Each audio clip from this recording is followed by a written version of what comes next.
7.7 মাত্রার শক্তিশালী ভূমিকম্পে কেঁপে উঠেছে মিয়ানমার। যে কম্পন অনুভূত হয়েছে ঢাকা, কলকাতা, থাইল্যান্ড, চীন সহ পার্শ্ববর্তী দেশগুলোর বেশ কয়েকটি শহরে। ভূমিকম্পে মিয়ানমার ও ব্যাংককে বহু ভবন ও কিছু সেতু ধসে পড়েছে। জারি করা হয়েছে জরুরি অবস্থা। এখন পর্যন্ত প্রাণহানির কোনো খবর পাওয়া যায়নি।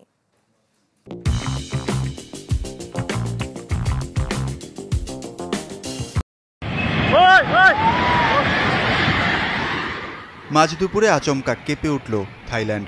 আর এতে ব্যাংককে নির্মাণাধীন 30 তলা ভবনটি হুড়মুড় করে ভেঙে পড়ে।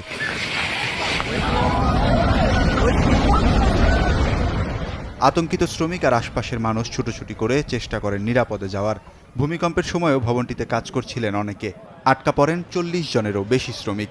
ব্যাংকক জুড়ে জারি করা হয় জরুরি অবস্থা। ব্যাংকক সহ থাইল্যান্ডের বিভিন্ন স্থানে ভূমিকম্প আতঙ্কে মানুষ রাস্তায় নেমে আসেন।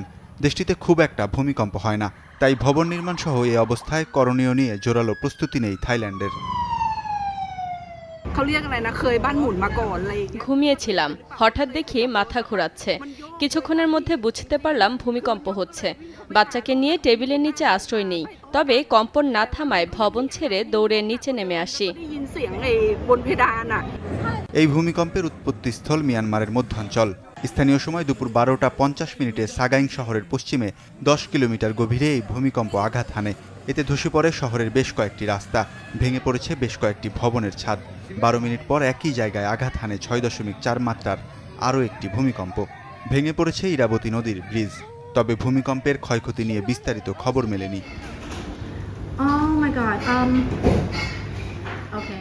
7.7 মাত্রার এই ভূকম্পনে কেঁপেছে প্রায় 600 কিলোমিটার দূরের ঢাকা, চট্টগ্রাম সহ বাংলাদেশের বিভিন্ন স্থান।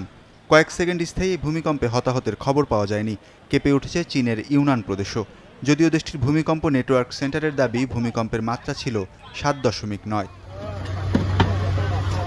ওয়ালিউল্লাহ ফারুক, চ্যানেল 24।